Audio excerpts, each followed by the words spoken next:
జిల్లా చిన్నమండెం మండలంలో నకిలీ బంగారం ఆశ చూపి అమాయకులను మోసం చేస్తున్న దొంగల ముఠాను చిన్నమండెం పోలీసు అరెస్ట్ చేశారు.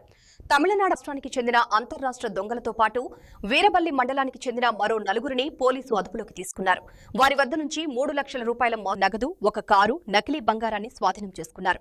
ఈ కేసుకు సంబంధించిన వివరాలను రాయచోటి రూరల్ పోలీస్ స్టేషన్లో సమావేశంలో రూరల్ సీఐ రోషన్ వెల్లడించారు.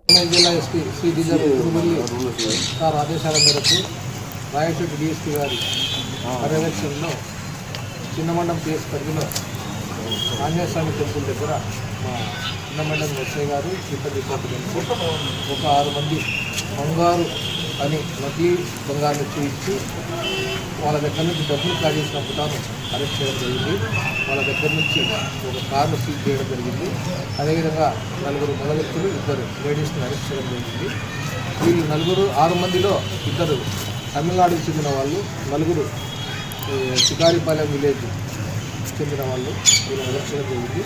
ఈ నేర ప్రవృత్తి ఏమనగా వీళ్ళు 1వ తేదీన ఈ తమిళనాడుకు చెందిన 2 వాళ్ళకు ఒరిజినల్ 2 చిన్న బంగారు గుడ్డీలను చూపించి ఇది ఒరిజినల్ బంగారు కావాలంటే మీరు చెక్ చేయించుకోండి, మాకు తెలంగాణ రాష్ట్రంలోని మహబూబ్ నగర్ ఏరియాలో మాకు గుప్త నిధి ఒకటి దొరికింది, దాంట్లో పూసల రూపంలో బంగారు ఉంది, అది మేము ఇక్కడ అమ్మితే మాకు ఆంధ్రప్రదేశ్ స్టేట్ వాళ్ళు పట్టుకుంటారు అని వాళ్ళకి మాయమాటలు చెప్పి మీకు 12 లక్షల రూపాయలకే 1 కిలో బంగారాన్ని మీకు ఇవ్వడం జరుగుతుంది, మీరు అక్కడ అమ్ముకొని బాగుపడవచ్చు అని చెప్పి వాళ్ళకి 1వ తేదీ ఒరిజినల్ 2 చిన్న ఉండలు ఇవ్వడం జరిగింది. వాళ్ళు వాళ్ళ ఊరికి పోయి చూపించుకొని నిన్నటి దినం ఉదయం ఇక్కడికి రావడం జరిగింది. వచ్చినప్పుడు వాళ్ళ దగ్గర నుంచి పూర్తి డబ్బు మా దగ్గర లేదని చెప్పినప్పటికీ 3 లక్షల రూపాయలు ఉందంటే 3 లక్షల రూపాయలు ఇవ్వండి, ఇంకా డబ్బును మాకు తర్వాత ట్రాన్స్ఫర్ చేయండి అకౌంట్లో అని చెప్పి వాళ్ళకి నిన్న ఉదయం 3 లక్షల రూపాయలు డబ్బు ఇచ్చి ఈ నకిలీ పూసల్ని వాళ్ళకి ఇవ్వడం జరిగింది.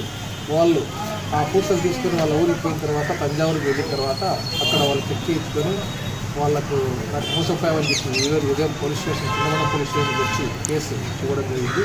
దాని మీద కేసు రిజిస్టర్ చేసి మా యొక్క ఉన్నతాధికార ఆదేశాల మేరకు ముమ్మర తనిఖీ ఏర్పాటు చేయగా ఈ దినం మధ్యాహ్నం మా యొక్క చిన్నమండలం పోలీస్ స్టేషన్ పరిధిలో కొలిచెర్ల క్రాస్ వద్ద ముద్దాయిల్ని ఒక కారులో పారిపోయే ప్రయత్నం చేస్తే వాళ్ళని వెంటబడి పట్టుకోవడం జరిగింది. వాళ్ళ దగ్గర నుంచి ఇంటాక్ట్ ప్రాపర్టీ 3 లక్షల రూపాయలు ఏదైతే ఈ నేరంలో వాళ్ళు మోసపూరితంగా చూస్తున్నారో ఆ డబ్బులు సీజ్ చేయడం జరిగింది. ఈ విధంగా పోలీస్ శాఖ తరఫున మనవి ప్రజలకు ఏమనగా ఈ విధంగా మోసపూరితంగా చాలామంది ప్రజలను మోసం చేసే దారిలో రకరకాల మార్గాలు వెతుక్కొని ఉన్నారు.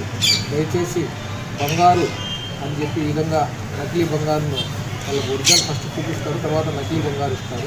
అట్లా ఎవరు మోసపోవద్దని చెప్పి ప్రజలకు పోలీస్ శాఖ తరఫున మనవి.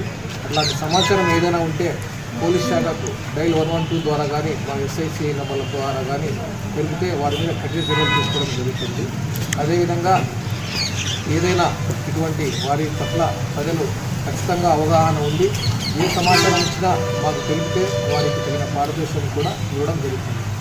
ఈ యొక్క కేసు ఛేదించడంలో ఇమ్మీడియట్గా ఛేదించడంలో కృషి చేసిన మా పోలీస్ సిబ్బంది అందరికీ ఎస్పీ గారు ధన్యవాదాలు తెలపడం వీళ్ళ మీద ఇంతమంది కేసులు ఉన్నాయి సార్. ఒక వ్యక్తికి ఇంతకుముందు కేసు ఉంది, రాజపేటలో వస్తే ఇటువంటిదే రాజపేట రైల్వే స్టేషన్ సమీపంలో వాళ్ళకు మోసపూరితంగా ఒకటి హారం ఇచ్చే ప్రయత్నం చేసి వాళ్ళు అప్పుడు దాన్ని ఐడెంటిఫై చేసుకుంటే అతని డబ్బుతో పాటు వాళ్ళ దగ్గర నుంచి లాక్కొని వెళ్ళిపోవడం జరిగింది. దాని మీద రైల్వే స్టేషన్ చేస్తుంది. తమిళనాడు వాళ్ళు ఎక్కారు సార్, వాళ్ళకి దీనికి సంబంధం ఏంటి? తమిళనాడుకు చెందిన 2 వాళ్ళ యొక్క కూతుర్ని ఇక్కడ షికారిపాలెంకి ఇవ్వడం జరిగింది. ఆ నేపథ్యంలో ఇక్కడికి వచ్చి వాళ్ళు 10 రోజుల నుంచి ఇక్కడే నివాసం ఉంటా ఉన్నారు. వీళ్ళ పాత పరిచయాలతో ఈ విధంగా కొత్త వ్యక్తుల్ని మోసం చేయడం జరిగింది. తమిళనాడు తంజావూరు చెందిన వాళ్ళని మోసం చేయడం జరిగింది. తగ్గడం జరిగింది. నిన్న ఉదయం వాళ్ళకు మోసం తీసుకొని సాగేస్తున్నారు.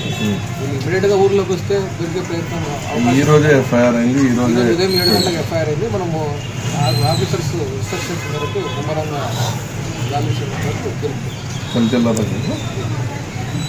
సంక్రాంతి పంటకు సంబంధించి రూరల్ పరిధిలో చిన్న బంగారు సమాచారం ఏదైనా వీళ్ళ మీద ఏమైనా చేసుకున్నప్పుడే అతను డబ్బుతో పాటు వాళ్ళ దగ్గర నుంచి ఇప్పుడు సంక్రాంతి పంట